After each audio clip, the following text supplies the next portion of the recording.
record in case you need it.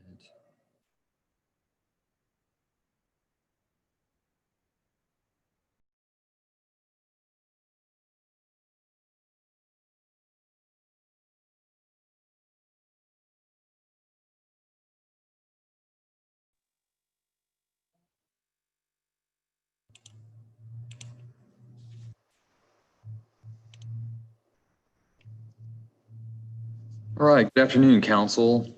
Can you all see and hear me okay? Yes, Your Honor. Yes, Your Honor.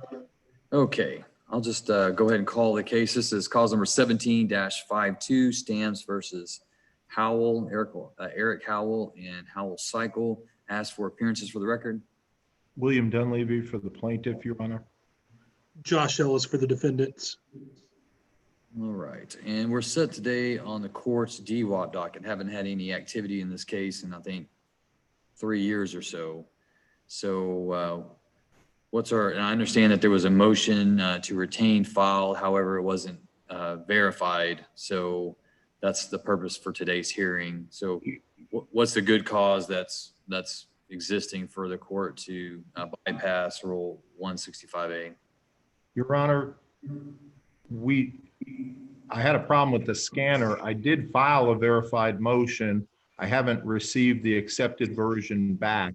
The good cause, to keep it on the docket, Your Honor, we have prosecuted this case.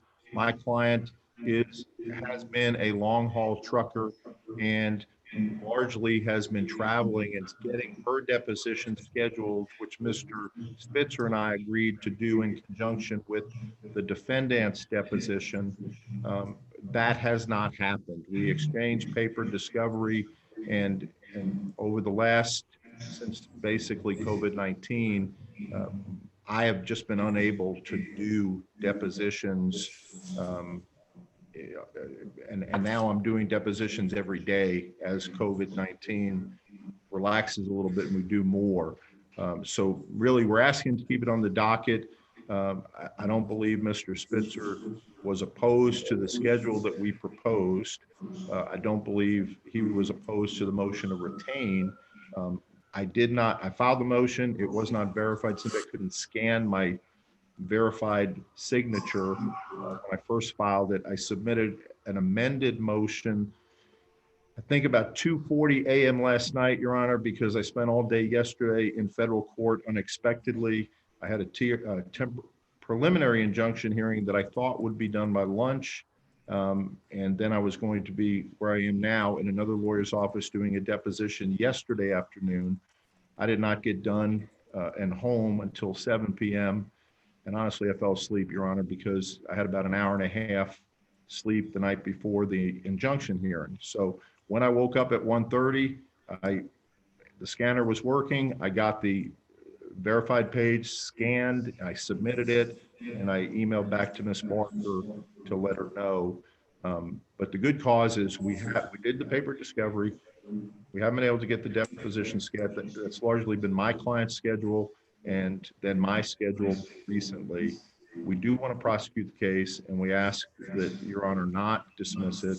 And at this point, I think we need to do depositions of the parties. It's really a two-party case about a motorcycle repair that went awry, and then my client left the shop on the motorcycle and was thrown from the cycle with a personal injury, and maybe doctors to prove up the injuries, but otherwise it's a relatively, I think, straightforward case, and that's why we asked for the dates that we did, which we got from Ms. Barker May of next year.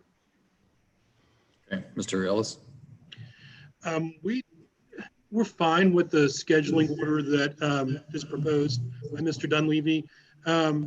If you choose to retain the case, but we'd also be okay if you decided to dismiss it. We can go either way with it. If you do retain it, though, we are okay with the scheduling order that was proposed.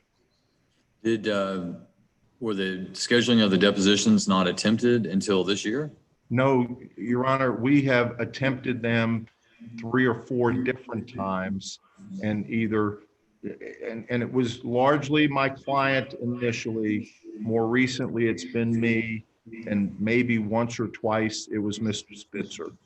But I think it's largely on our side. But we have multiple times attempted to schedule.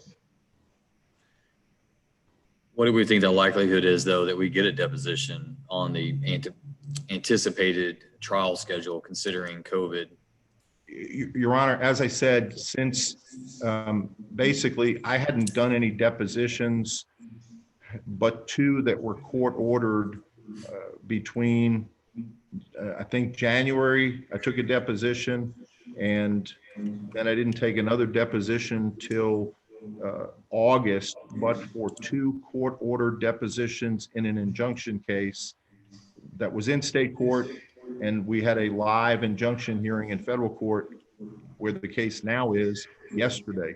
I hadn't been to court up until yesterday live since December, but now I will tell you, Judge, I objected to remote deposition when I was ordered to do it in March because I hadn't done a remote deposition ever. A couple of telephone depositions 15 years ago of a Japanese engineer in Hawaii. And Your Honor, I just didn't like them. Now that everybody's doing Zoom, now that I'm not a technology person, but I have figured out how to use it. Actually, I'm doing an in-person deposition today, and we're doing more of them, but I have no doubts that we can do it by Zoom. And frankly, if I'd known about Zoom, I could have done my client wherever she was in the past. So I do, with a trial schedule in May, we'll get these depositions scheduled. Mr. Spitzer and I talked about it, traded emails about it. And I have no doubt we'll get it scheduled and be able to meet that trial calendar and all the other dates now. I see that the discovery deadline is on the proposed schedule is to be completed by April 1. So you feel confident that you can get the depositions you need done, considering COVID and the restraints that we have with it and possible flare up in the winter as anticipated. You're confident that we can get the case and get the discovery completed by April 1st? Your Honor, I have no doubt. It's never been a matter of Mr. Spitzer not cooperating or us not being able to work together. I do. No, I'm really just talking about your client. I mean, it sounds like. No, she's back now. She is not traveling now. So that's why I am and she told me she will be there whenever we need her to be there for a deposition. And we're going to do it, I believe, in Smith County at Ramey and Flock. If we do it live, otherwise we'll do it wherever we are. But she will make the deposition, whether it's by Zoom or by in person. Okay. All right, then based on the evidence before the court will grant the motion to retain or request to retain it on the court's docket. The court will sign the agreed scheduling order, circulate that back to the parties. I would show you just so that if there's any issues in the future regarding e-file, Mr. Dunleavy, I'm going to show you what I received in my e-file, which is your amended motion to retain. And this is the one that you're mentioning at last night, or this morning rather, at 2:30. Your Honor.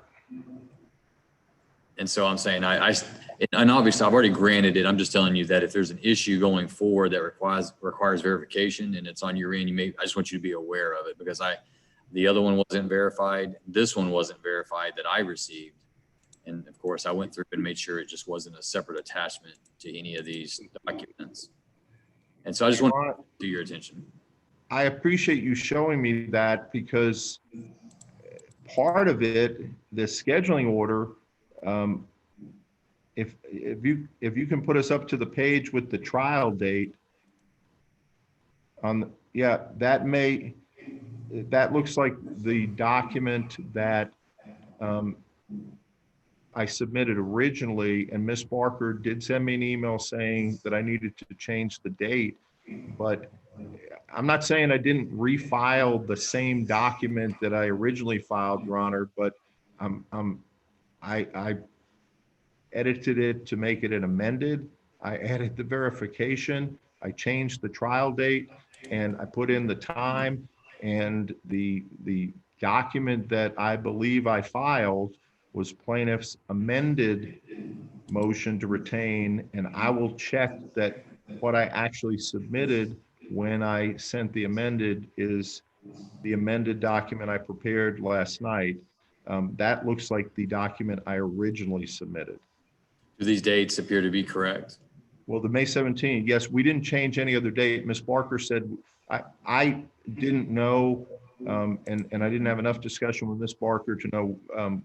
I just put in a Tuesday from that week that Ms. Barker gave me as the trial week, and she told me that it needed to be the 17th, which is the Monday. Right. So Okay. those dates are the same, correct. Everything, there was nothing else she told me needed to be changed other than the date and time of the trial. Okay. All right. Well, like I said, that's the reason for the Zoom hearing today. If this would have been verified, I likely would have just ruled on it based on the written motion. But since I didn't see that, I wanted to give the defendant an opportunity to be heard on that. So, okay. All right. Then the court will sign, as I said before, the court will sign the agreed scheduling order and have that sent back to you via e-file. Thank you, Your Honor. Thank you, Your Honor. You're very welcome. Appreciate it, gentlemen. You have a good day. You too. Thank you.